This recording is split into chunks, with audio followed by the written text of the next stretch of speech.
This is just a sample of the audiobook. To get the complete audiobook, access the link posted in the first comment. The gleaming body of the soldier ant moved confidently along the length of the suppressed Swedish K submachine gun.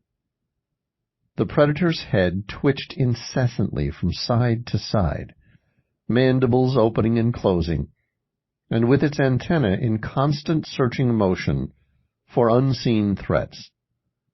The ant showed no fear as it stepped from the cold woodwork of the weapon onto the warmer flesh of Master Sergeant Dick Meadows' hand.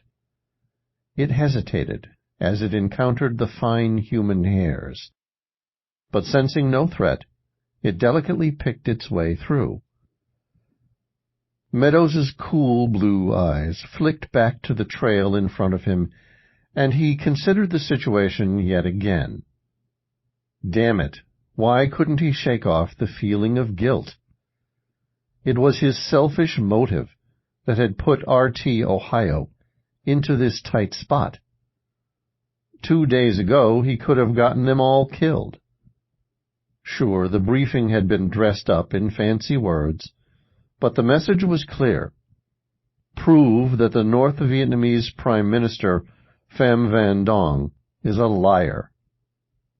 4 other teams had attended those briefings at Kontum in early June 1966, and although he couldn't be sure, it was likely that they had similar missions.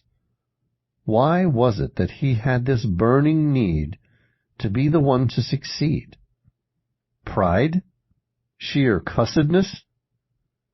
It made no difference who brought back the proof, if it existed. They were all in the same war. He sighed deeply. He still had to prove himself to himself, even after all these years.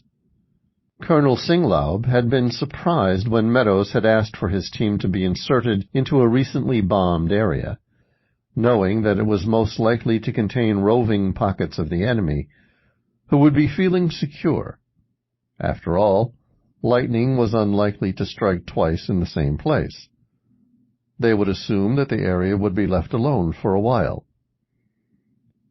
There had been no mistaking the urgency of the mission.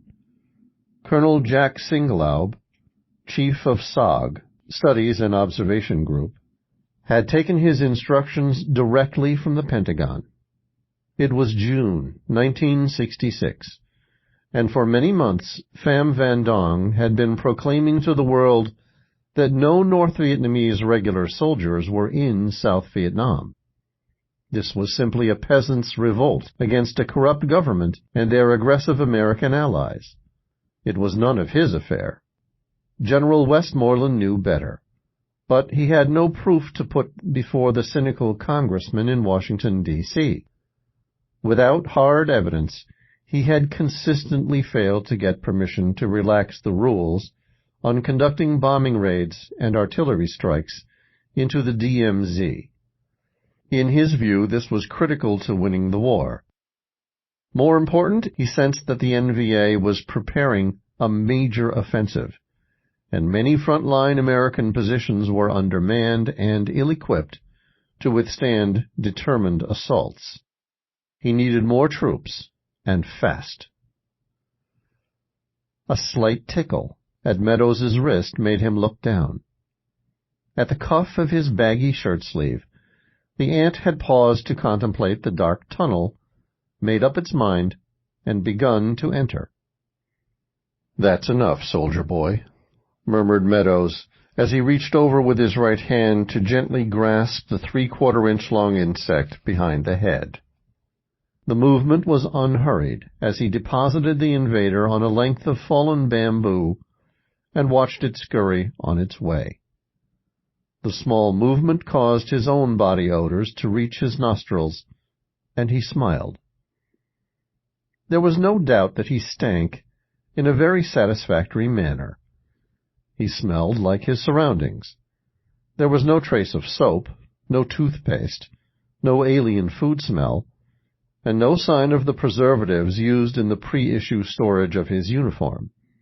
The whole of his group would be the same. They had stopped washing the day before they infiltrated.